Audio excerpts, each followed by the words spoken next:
नमस्ते दोस्तों। आज अपन जो हमारा राजस्थान का इतिहास पढ़ रहे थे, राजस्थान की हिस्ट्री पढ़ रहे हैं, राजस्थान का कल्चर, सारी चीजें पढ़ रहे हैं।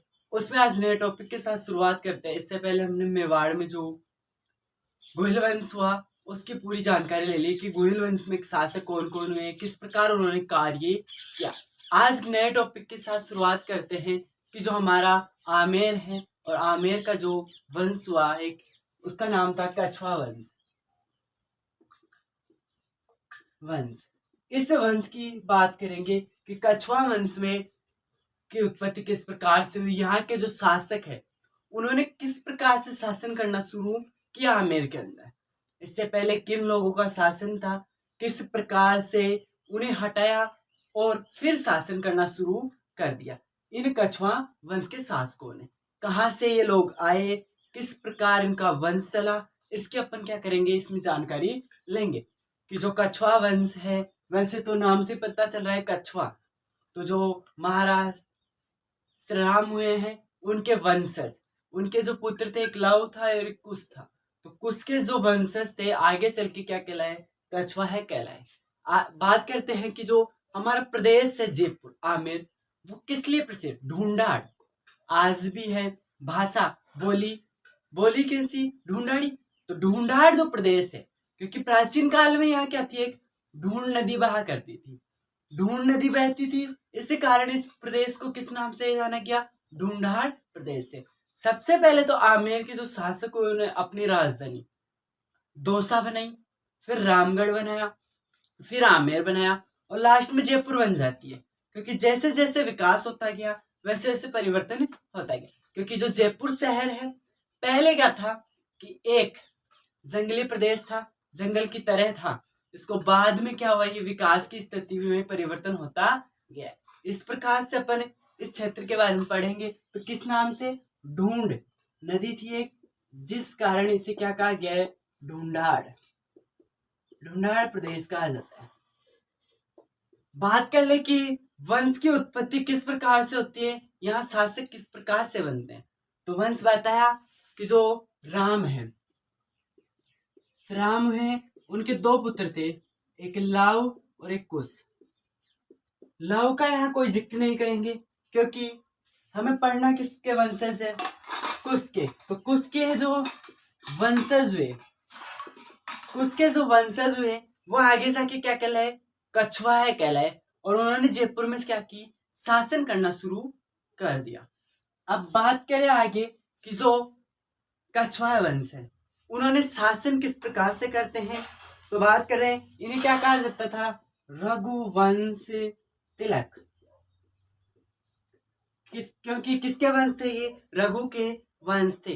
वंश की बात करें तो देखो, रघु, रघु के बाद में आता है दिलीप, दिलीप के बाद में आता है हमारे जो अच, अच के बाद में आ गया दशरथ, और दशरथ के बाद में आ गया राम, और राम के बाद में कौन आ गया, कुश। तो ये रघुवंश किस कारण है, रघु के कारण इसे क्या कहा गया है, रघुवंश तिलक कहा जाता है। किसको, आमेर के जो भी शासक हुए हैं उन्हें सबको क्या कहा गया है, रघुवंश तिलक कहा गया है।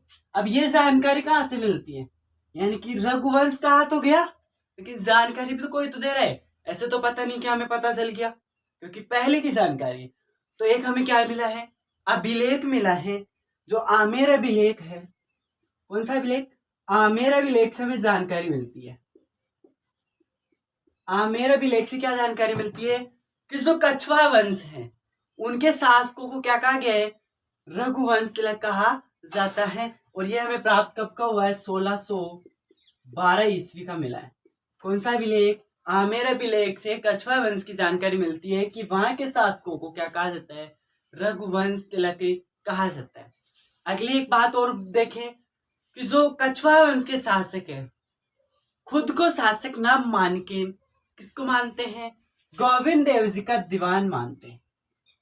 गोविंद देव जी का क्या मानते हैं, दीवान मानते हैं कि हम नहीं शासन कर रहे, हम किसकी छाया है, गोविंद देव जी की है, और उनको दीवान मान के क्या करते हैं, हम आमेर के अंदर शासन कर रहे हैं। जैसे मेवाड़ की बात करें तो मेवाड़ में क्या, महाराणा प्रताप और जो भी गोहिल वंश के शासक थे उनका कुल देवता जो एकलिंगजी महाराज थे उसको दीवान मानते थे।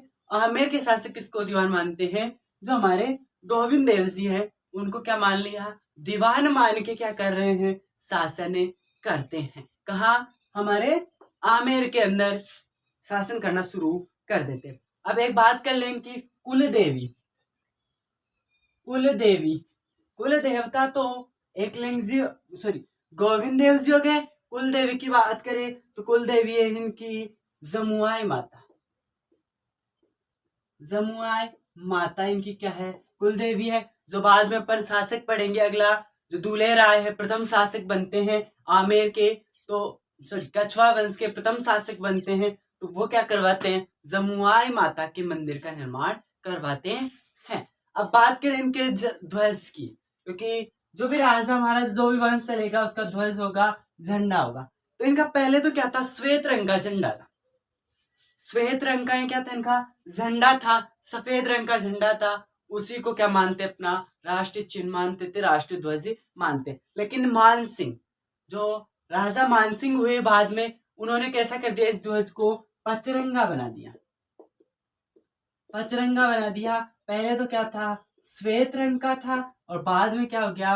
पचरंगा हो गया। किसके समय? मानसिंह के समय। अब विजय प्राप्त की उन्होंने, किसी उपलक्ष्य में क्या किया? मानसिंह ने ध्वज का रंग चेंज करके क्या कर दिया? पचरंगा कर दिया। इसमें नीला, देखिए नीला, पीला, लाल, इसके अलावा जो हमारा हरा और सफेद हो गए 5 रंग। इसी कारण इसे क्या कहा गया? पचरंगा कहा गया। ये क्या थी? थोड़ी सी कछवा वंश की जानकारी थी ऊपर से, कि कछवा वंश की स्थापना किस प्रकार से होती है, राजा किस प्रकार से बनते हैं। तो रघु वंश जो तिलक, एक अभिलेख मिला है हमें, कहाँ का? आमेर का अभिलेख है 1612 ईस्वी। उसमें रघुवंश नाम से क्या करते थे? शासन करते थे। कहाँ के शासक है? जो हमारे कछवा वंश के शासक है। अगले क्लास में अब शासकों के बारे में पढ़ेंगे कि सबसे पहले कौन शासक आता है, उसने किस प्रकार से कार्य किए। आगे जैसे जैसे चलेंगे आमेर जयपुर का विकास होता जाएगा। धन्यवाद।